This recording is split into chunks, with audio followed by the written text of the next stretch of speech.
Stop it. Stop it. Stop it. Stop it. Stop it. Ah! Got it. Well, hello and welcome to this third episode of Mike Takes the Mic. We're here with Headmaster Chris Dyer of Reborn Martial Arts here in Springfield, Virginia, and here to ask some more questions.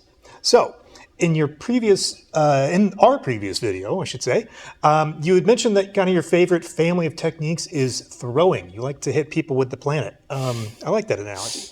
I'm curious about your preference for throwing over something like Chin Na. I'm a fan of Chin Na because I think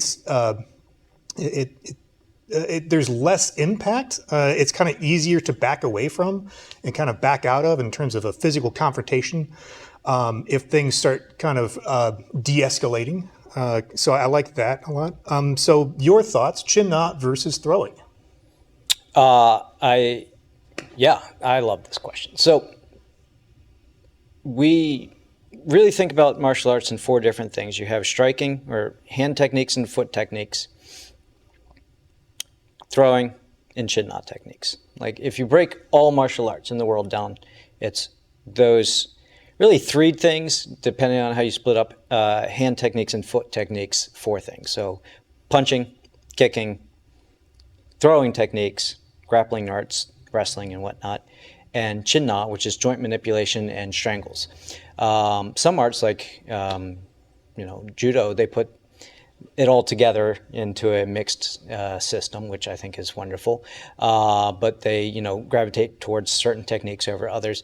My point was last time about throwing techniques is just something that I gravitate towards because I find it, it sounds terrible, but gratifying throwing people. No, in my thinking is, and I think I talked about this before, is that I want to be able to, it's kind of like the end point, the period at the end of the sentence is you have a person down on the ground, you can kind of search and assess and make sure that, you're safe from other attackers or whatever is going on.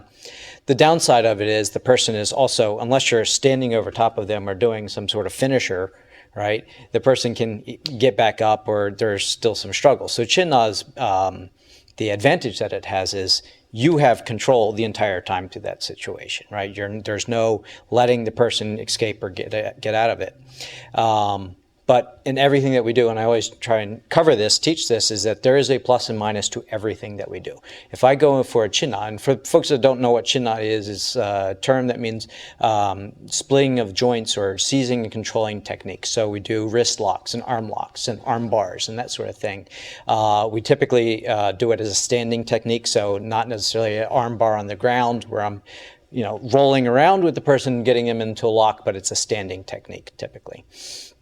So a Chin Na technique will, let's go with the arm bar. I put a person in an arm bar and I can hang out there and have them in this stable position. That is amazing. That is awesome. That is fantastic. And as you said, we de-escalate. I'm not hurting the person necessarily. I don't have to take it to that level. The downside is if they know how to deal with it, this continues. This fight continues, right?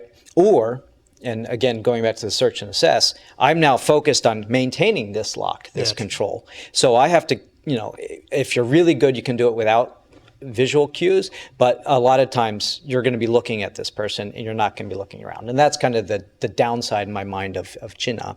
It's also, I use the phrase, it's old man karate, is that you have to practice it for a very, very, very long time, lots and lots and lots and lots of repetition before you can get it, right? You can get it. You can absolutely get it. You're fantastic at the come over the top arm lock because you've done it a million times, right? But you have got to practice it every single day against lots of partners with increasing level of difficulty. You have to do it in sparring or you don't really know if it works. And that's true of any technique, but Chin Na is really, really difficult like that. You have to train it,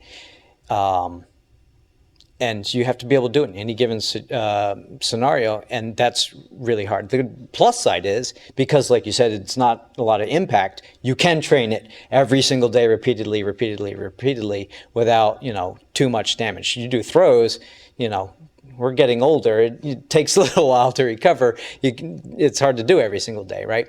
But Chin Na techniques, you might tweak a wrist here and there, but you can practice it every single day. But yeah, I think the huge disadvantage to Chin Na is the focus, that I'm now focused on this one person, or I'm locked up with this person. I don't have my hands free to do with another person. That's a good point. You can kind of only exercise Chin Na perhaps against one person at a time, if that. I would counter that most Chin Na techniques can be used with impact force, and so you can really start to neutralize what people can do with their limbs at times. And there is that option, I think I would say. But the escalation, snap the wrist so that arm is taken out of play. Yep. But you bring up a very good point. You can do Chin Na every day and train it. Sometimes you just get a little tired of picking yourself off the floor after every throw. Definitely been there, done that. Any other thoughts, Chin Na or otherwise? Yeah, I think that Chin Na has amazing value for people that are in, say, law enforcement or security, that sort of thing. Where you have to exercise force, but you can't necessarily hurt or be seen, hurting somebody like a punch or a throw. Yeah, or for people that are, rightly so, morally opposed to causing injury. This is why, I am interested in teaching people Chin Na and training it myself, because, you got a situation where no one deserves to be hurt. Like, there is no actual threat, but something needs to be done. Maybe we put a person in a gentle position, or just be ready to do it without punching or kicking or something more brutal, right? So this is kind of a more passive way of doing it. That's why, Aikido folks, they practice Chin Na techniques. If you think about it, they manipulate structure to displace a person or put them in a bad position. It's, like I said earlier, all martial arts styles fall into those four categories, and Chin Na being one of them. Any of the techniques where you're learning to control a person without injuring a person, that's Chin Na techniques, right? So any of those fields where, you're law enforcement or security or a bouncer or whatever it happens to be, where you don't want to actually injure the person, you should be studying Chin Na. And that should be, honestly, every martial artist out there should have these techniques, because sometimes you don't need to punch a person. Most of the time, you don't need to get there, right? So it's much more of a passive way of doing things, which, I gravitate towards. Absolutely. I think that's good. Well, thanks for your thoughts. Any closing remarks? No, go train Chin Na, and then all the other things too. And don't forget to like, subscribe, and share our channel with other people you may think are interested. And until next time, this is Mike Takes the Mic.